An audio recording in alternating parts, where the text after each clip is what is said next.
People always ask for something new. It's inevitable. At 50, well, it stops. Have you ever dreamt of a better version of yourself? Younger, more beautiful, more perfect.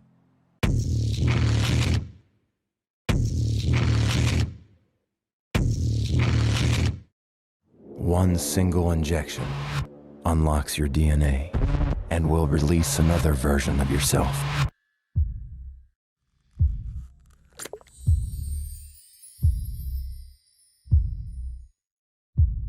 This is the substance. I'm Sue.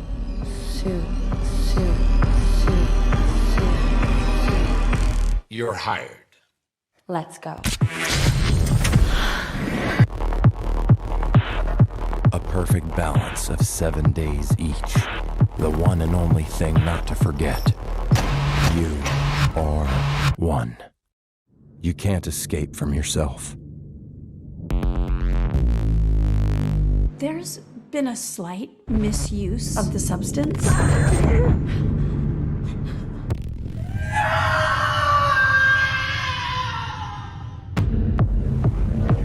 This balance is not working! Would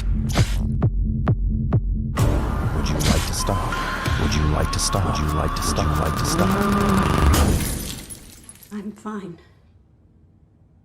Everything's fine. You have to Control yourself! Old, fat, disgusting!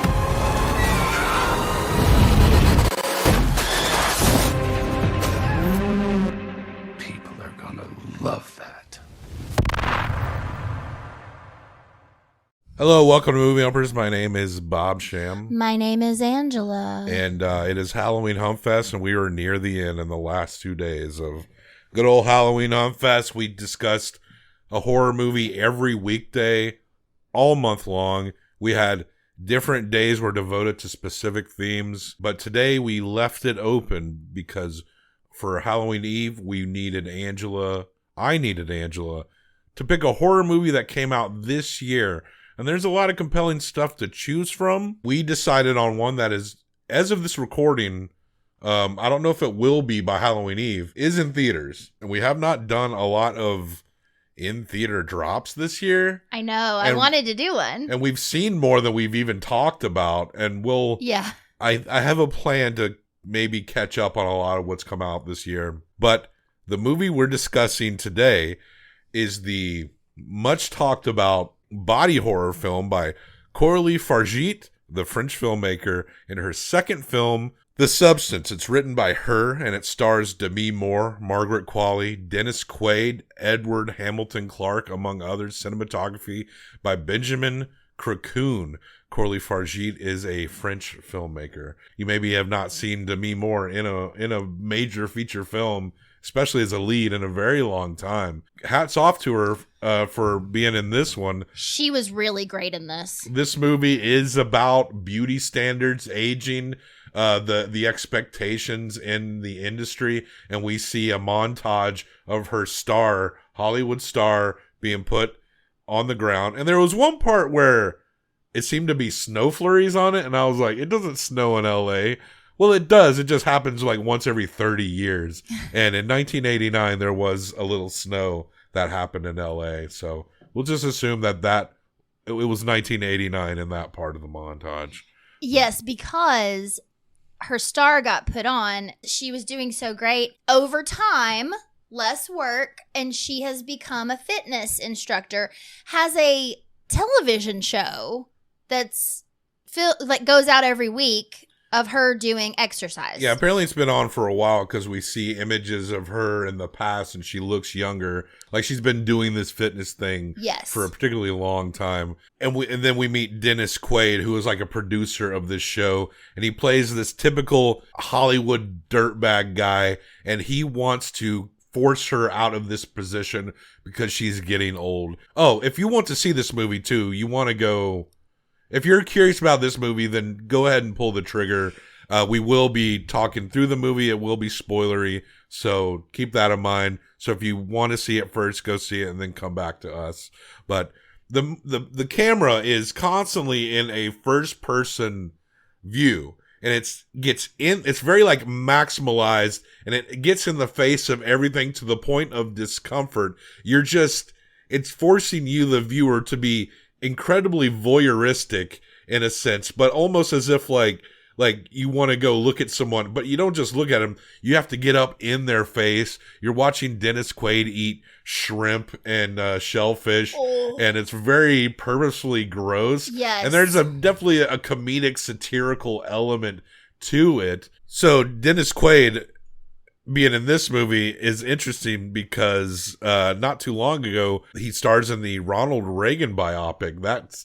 I think that's floating around right now too. So playing Ronald Reagan over here, and then he's like this Hollywood scumbag, but he really eats the role up here. He seems to really enjoy being a dirtbag. He is great at this slimy, overconfident. I did not know a thing going into it. I had no idea where this was going to go.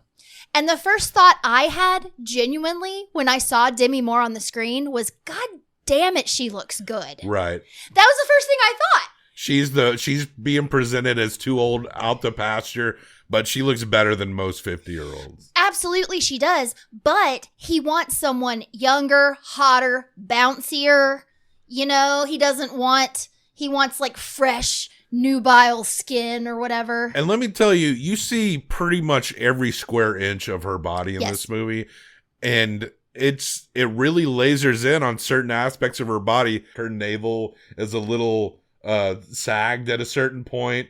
Certain parts of her body, like it really puts the microscope all over Demi Moore's body here. Which is also huge props to her for being like, yeah, get right in there and show that my ass is a little flatter than it used to be. I mean, she should actually be very praised for this role, not just because of any like, oh my God, you're so brave. But no, she actually does act the fuck out of this movie in here. And it seems like a role that she was born to play. She's got it all out there.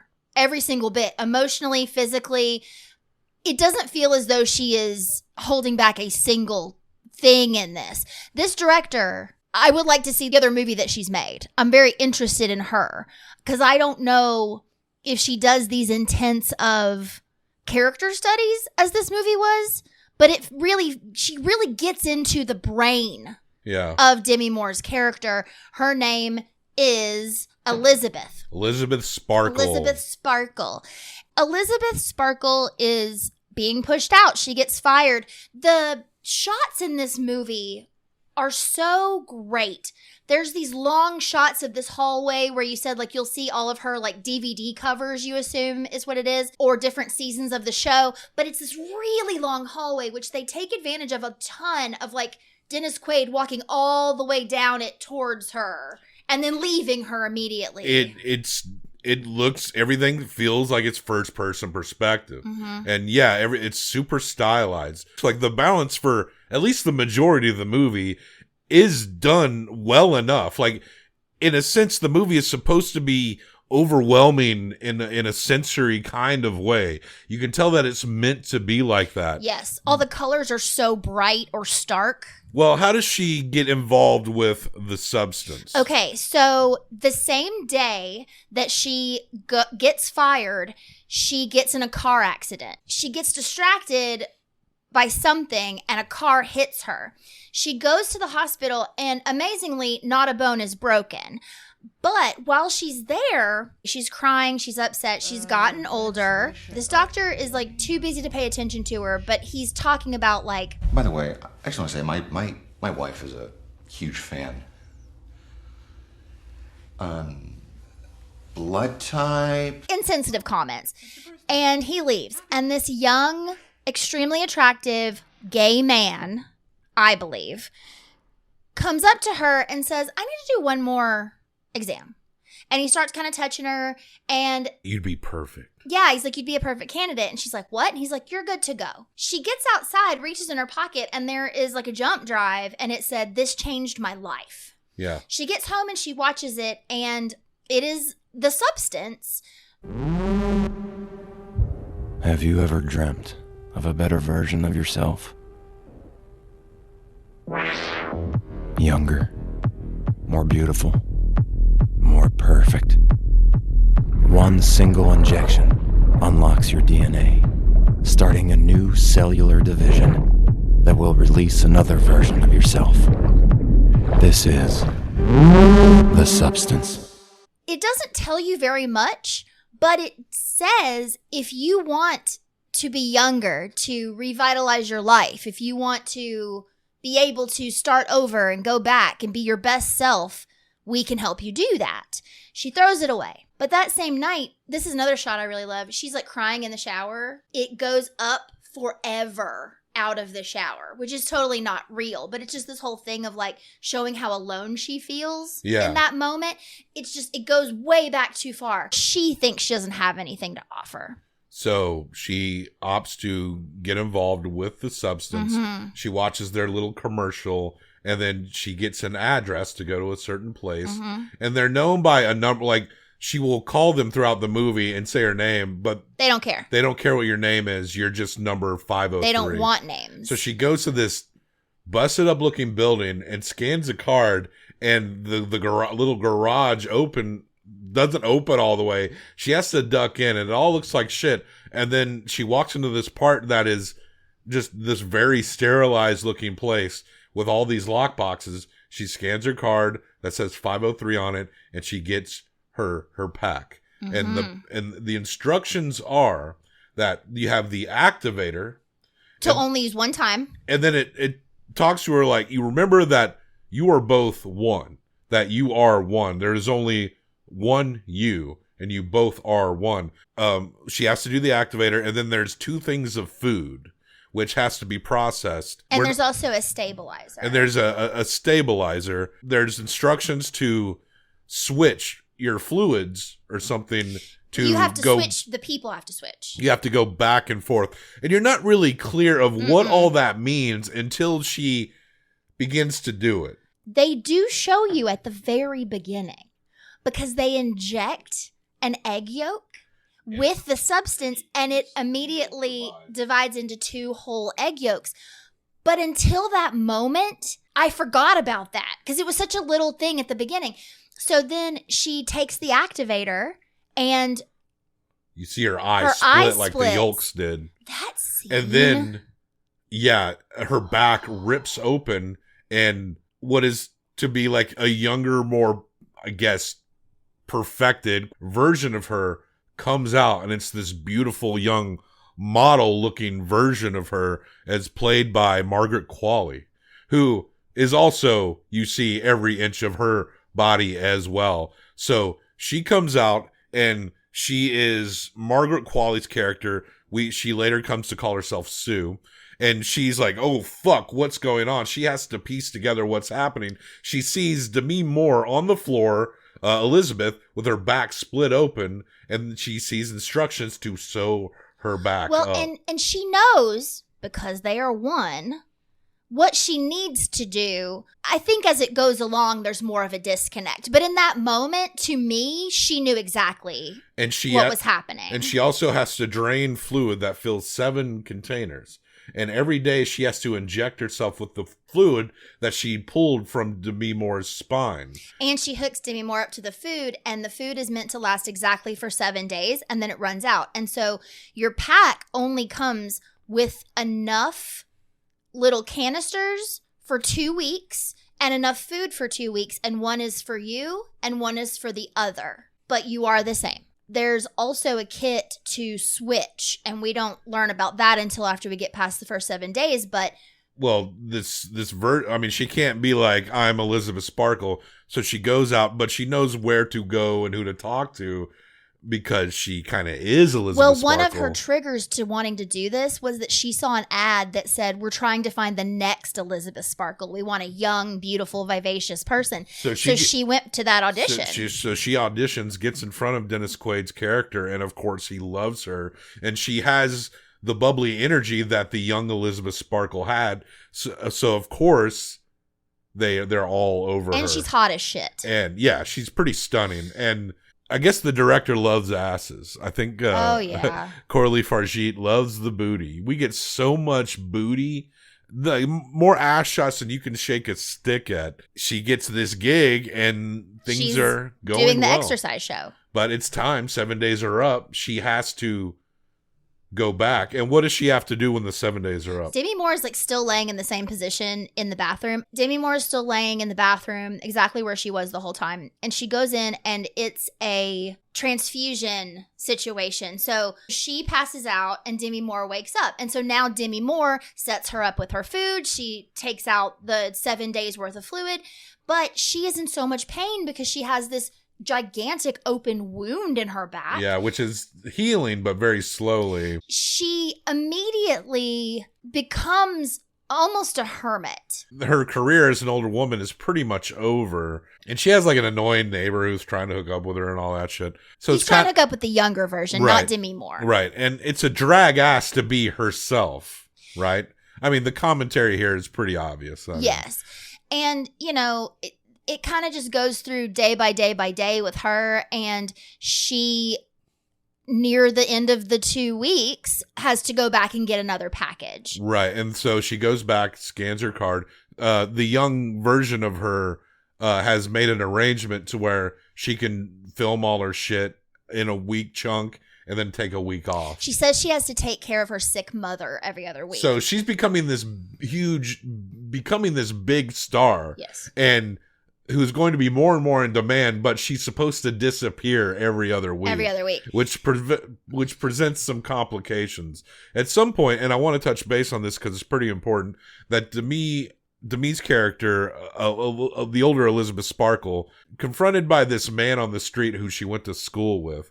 And this is before she gets into the substance, and he's like, oh, we should go have dinner sometime. And she just kind of, as politely as she can, blows him off because back then she was too good for him, and she still considers herself too good for him now. She switches back to Sue. Sue's becoming more and more popular, and Sue decides to go over. She just needs one more day beyond the 7 days. Yeah, she says even just a few hours because she's about to fuck this dude, and her nose starts bleeding, and that's why you need the stabilizer. So she pulls a little more fluid from her. And she's taking this out of Demi's back. There's like it ends up growing into this like wound that she keeps taking the fluid out of. It's very visceral. So she does that. She fucks the guy. The guy's gone. And so she reverts back to Demi.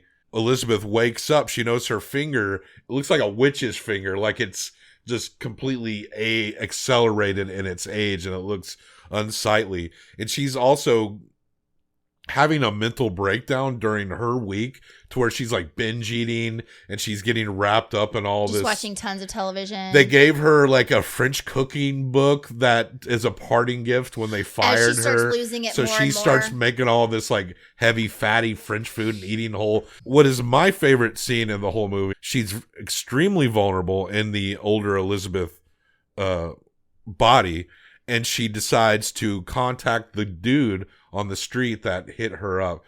She took his number even after he dropped it in dirt or mud and shit. But she kept the number and she calls him because she knows that this guy can make her feel good about herself. He told her she was the most beautiful woman he'd ever seen in his life and still was. So he's super excited and she sets it up, but she's going to wear gloves to cover up her hand, but she's in the bathroom and she's applying makeup on, and she's just like, she's completely unstable. And the more she thinks about going out into the world, even though she really needs this validation, it's just too fucking much for her. And she breaks down, and she ends up, of course, ghosting this guy because she has a panic attack. And you see all these messages of this guy texting way too much. She's in the bathroom and she's trying to make herself up and she's shaking. Like, high grade. It was amazing. That is my favorite scene of the movie. I gotta hand it to Demi Moore for selling that particular scene. That's another great director moment, because as she is getting ready, they keep showing the clock and it keeps moving, right? Because she keeps futzing with her hair, or like you said, she's kind of like putting on her lipstick and she takes it off and she puts it back on. She goes in and looks at Sue for a second, gets even more paranoid that she's not good enough. Like she feels like she's not good enough. She is a beautiful woman. Yeah. But her hair's not as bouncy and her lips aren't as full. And her finger's fucking a witch finger. Her finger's a witch finger, and she feels not good enough. And this man would have been okay if she showed up in a garbage bag with her witch finger out and no makeup. He would have married her. But she's just fucking broken. She calls the number at this point and she says she took too much. And he's like, not she. You are one. Yeah. She's like, okay, well, this happened and too much was taken and I don't know what to do. And they say the balance needs to be restored. It must be honored. The balance must be honored. And they go, you can stop if you want to stop. And she's like, no, I don't want to stop. So they give her the option, like, you can terminate this whole situation. You don't have to continue. So then she goes back. She has to go back to being Sue, which she prefers. And Sue is becoming so popular that they've asked her to host the New Year's Eve show. And this is when Sue gets greedy. And this is when it's really hard to still think about them as one person. And they have stopped thinking about themselves as because one Sue person. represents how she actually was when she was younger. Mm-hmm. More shallow, flighty, more selfish. Yes. And so she's haunted by her own self-image that was probably already corrupt back then, but the difference is that she had the body to back it up, and now she's doing what everyone does, is aging, and she can't fucking handle that. It's like she's being haunted by the cynicism of her younger self. This time, Sue, she takes a bunch of days, and then Demi comes out and she has a whole witch arm, and the side of her face is weird, and a whole witch leg. And this is when she starts cooking French food and completely makes a huge mess of the apartment. She switches back when she's supposed to Sue. Sue comes out and is like, what the holy fuck? It looks like a fucking and she dumpster. Doesn't remember what happened, or she's in that moment realizing what she did. And so she goes in with every jar she can find and takes as much fluid as she can out of Demi Moore's body. And she thinks that, oh, well, I'll just use this and then I'll go get more. Also at this point, completely on her own, and this is the most unbelievable part of this movie, builds a completely seamless trick door in her huge bathroom. Yeah, she's very that handy. Looks amazingly There's no way perfect. she would have been handy. No. And you like pop it and the door opens. And so it's this black room that she's got the body in. And so you don't really see what's happening to Demi this whole time. So it's like 3 months. She's got a dude over. She's like living this house. She's about to be on the New Year's Eve special. She's killing it across the board. They've moved her to prime time. She's hoarded enough to get her just until this show. And she needs one more day, but she is out. She's out and she goes into the room, and this is like a festering wound on the back of Elizabeth Sparkle's body. And she tries to get more and it's black. So she calls the number. When Sue pushes it and pushes beyond the point, she starts like blood just starts pouring out of her face. Yeah, because she's out. Like she's just going into crazy dizzy spells. Absolutely. She can't hold herself up, but the liquid is black. And so she calls the number and she says, it's out. And they're like, you have to switch. That's why you have to switch. You replenish the fluid when you switch. Exactly. And if everyone maintained the correct balance, you'd be okay. There's a part earlier in the movie where she has her witch hand and she goes to pick up a box, and an old man in a diner is like, how you doing over there? And she's like, what? Why are you talking to me? He's the nurse from the hospital. He's the nurse boy, and he says to her, has she started taking from you? Yeah. Has she started taking extra? So you get the idea, like, who knows? Maybe he wasn't even that old when he started doing this, but he is an older man now, and he's like fumbling with his wallet. So she has to switch or she's going to die. So she switches, and Demi Moore. She looks like a hag, like the Pumpkinhead hag, but even uglier. It is like stringy Gollum hair. As far as I know, there's very little CGI in this movie. This is all like props and costuming and shit. Yeah, looked fucking amazing. She has this huge hunchback. Her boobs are like sagging to the point of they look like freaking punching bag things. Mm-hmm. She is all hunched over, and she goes and looks at herself, and it is a nightmare. She decides that this has gone on too far and that she's going to terminate the Sue self. And she calls and they give her the instructions like, well, you can't undo what's been done, but you can stop it. And she has to go get the termination kit. And she goes and she pulls her in front of her big open window in her penthouse.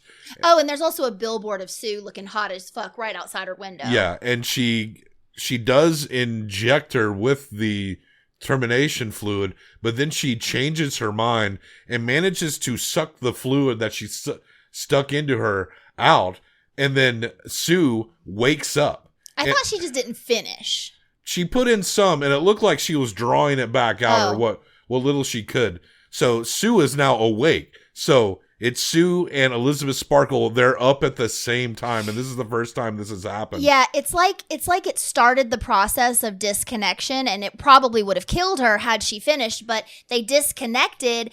But then because she stopped, she didn't die. She woke up. So they get in a fight, and it's like Sue has enhanced strength or something. Well, like she exercises every single day for hours and hours. She punted this woman across the room. Demi Moore's also a stick person. She's all dried up and stuff, but she it's fucking brutal. In a grueling scene, just beats her to death. The Elizabeth Sparkle hagged up version. So she has to go out, and she goes and she's getting set up to do their New Year's Eve show, and she starts having the bleeds. So she goes off into, and the activation fluid, you're only supposed to use it once, very specific instructions. Yeah, but her teeth have started falling out. Yeah, she's sort of like parts of her are starting to fall off. Her ear falls off. So she's like, she takes what's left of the activation fluid and Sue sticks herself with it. Sue is the other. So the other is activating themselves. And the bottle and the notes and everything said, only use once, discard after use. And she goes, just give me a better version of myself.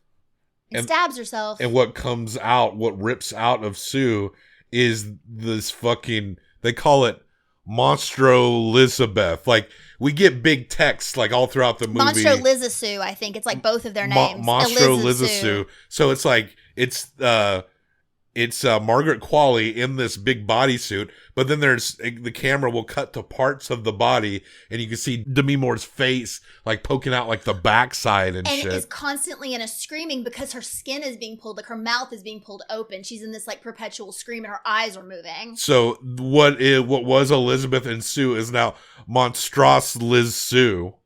Because when her eyes split, it split like 10 times. Yeah. So because she is an other, it reacted to her 10 times more, and the body couldn't contain what it was trying to produce. And Monstro Liz Sue is completely delusional, and she cuts out like a poster that Elizabeth had of herself in her penthouse, and she puts the image of the face, like a cutout over. She super glues it to her face. Super glues it to her face. And I felt like the movie maybe should have ended right there. Yes. The movie is satire, and this point is definitely like a hard satire, obviously meant to be played. It feels like a South Park joke. It does. Mm-hmm. To the point where Monstro Liz Sue comes out with the Elizabeth Sparkle paper mask on. The dress doesn't fit her, so there's like a boob hanging out, and she's got earrings stuck in her Interesting skin. How she's able to get past everyone to go, and she's deluding that everyone's like excited to see her. Everybody's like, you're the best, you're going to be perfect. And goes out onto the stage to make a big speech, and everyone is, and the part where they go out on stage is like Monstro Liz Sue starts talking like, thank you everybody. That's the part that felt like a South Park it's still bit. me. No, you're totally right. Monstro Liz Sue is, so the audience is thoroughly disgusted, and a riot practically goes about, and I think like parts of her starts falling apart. She starts like bleeding out, gore starts flying everywhere. She gets to the road, she gets to the street on the sidewalk, and her body falls like one more time and breaks into like tons of pieces.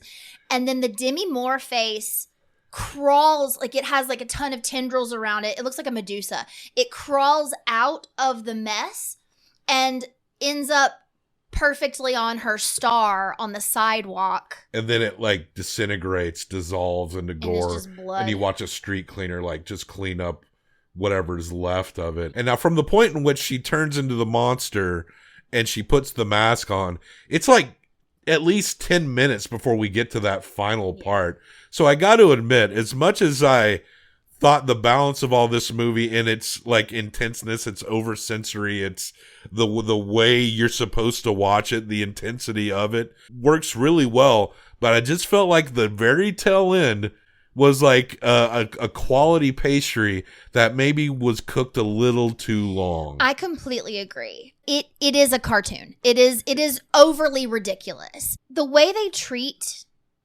the body of the other, so disrespectful and dismissive. And it's this idea of just leaving this other you on the floor naked in like some crazy position, no clothes on, in a cold bathroom for a week. And then building a room so that you drag this person into the dark and leave them hidden. And they're both doing it. So it's like Demi Moore doesn't want to see and remember the perfect her that was and is when she's not there. And Sue can't and doesn't want to look at. There's even a point in all of this where Sue is dragging Elizabeth by her feet, just knocking her head against things. She's just so disgusted by her that she can't even stand it. The other thing that really struck me, Dennis Quaid, he still looks great. I've had a crush on him since I was like a child and saw Great Balls of Fire. Mr. Lewis, do you have any final words for England? Yeah. England can kiss my ass. He is aging, but he doesn't look bad. Because the men are allowed to be that. Exactly. So that's why I do believe the man at the beginning who's the nurse is a gay man. And he's not in front of the camera in his role, so he gets to be very shallow, but no one's going to hold his looks accountable to anything. Right. There are multiple times where Sue is introduced to the men in charge or the board members, and it's just this entire group of old gray-haired men just ogling her. They look exactly the same. Pretty girls should always smile. Constantly noticing, I don't pick myself apart. I take care of my skin, but like I have wrinkles that are happening now. I have gray hair that's happening now. I'm okay with it, but there are girls I know, women younger than me, who have been getting Botox for years because they're scared of the wrinkles that are going to come. But you naturally look a little younger than your age. I am lucky in that way. You don't look like you're in your early 20s. But yeah, but I guess I have my own thing, but it's different when it's a man. Mm-hmm. But it's not necessarily my looks that I'm really concerned about, but mortality in general is what's kind of more the focus on my mind, you know. It's pretty obvious what this movie is skewering here. I mean, it's interesting, but I wouldn't call it like a very deep film. No, but it's deep in what it evokes in you, but it's not like subtle. No, it's not subtle. The reason the end, it just feels so tacked on and extra and different, but I do appreciate the idea. I just don't like the way it was done, of the delusion that even the people that the monstro Liz Sue is passing in this hallway, they're also under delusion that this person is so great and everything they've done is wonderful and they look beautiful and it's going to be fine. They're letting themselves believe that until she's on this stage and put under this spotlight, and then they demonize her. And that happens in more so the celebrity community, right? Like someone might try to make themselves we would know look younger. No, we've seen people get critiqued like this. No, like, we're celebrities. Oh yeah, we're celebrities. That's why we know. I do appreciate all the practical effects and the overbaked scene is in the way it looks and all that stuff, and the suit, the costume, and all that. So, but it's the idea of she is what they made her. And now she is a monster. Yeah, that they don't want. That they don't want anymore. The Substance from 2024 by Coralie Fargit. We're going to give this 1 through 5 each, combined for best out of 10. What would you give The Substance? I'm going to get a 4.25. I'm going to hit right at a 4. Look cool, but I think settling on a 4 is good. And with your 4.25, that is an 8.25. So that's a very good score for The Substance. All right, so check it out. The Substance is at the bottom, because it's in alphabetical order, of the 8.25s.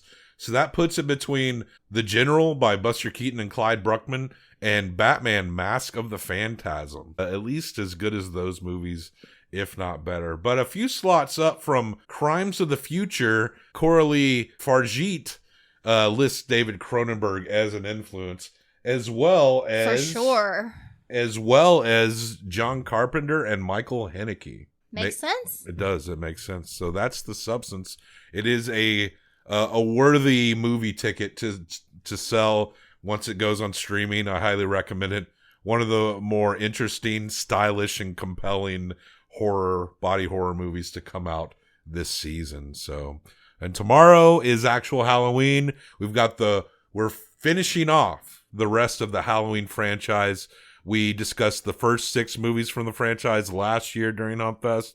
You can find our playlist on YouTube or scroll back a lot on podcast and find it there. But join us tomorrow as we discuss the rest of the Halloween franchise.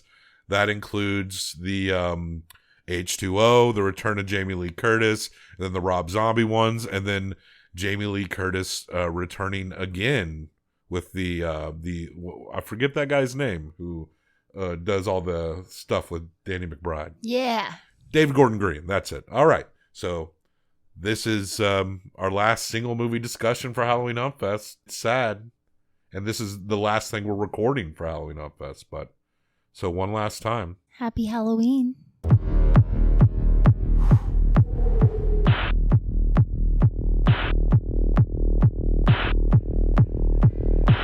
Have you ever dreamt yourself younger, more beautiful, perfect? Pretty girls should always